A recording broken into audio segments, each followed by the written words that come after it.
Hey Lana, I wasn't in the class when we discussed these questions, but I'm gonna try it anyway. So the question that I found most interesting was the first one, which goes, "Is this novel without hope? Wouldn't Orwell have created a more effective story if Winston had defeated Big Brother? And how can we have hope with such a down ending?" While I think that if Orwell had written an ending where Winston was successful in his attempt to overthrow the party, it might have been a more satisfying ending, an ending that perhaps more people would enjoy.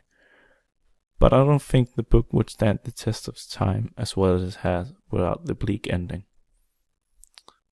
I personally don't think that a happy ending fits with the narrative, because the book describes the party's total control, and with this total control, it should not be possible to overthrow the government.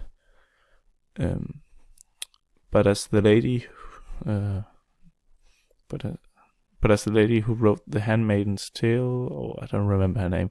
Anyways, we had it in class. That I don't remember what her name was. In the appendix that describes the Newspeak,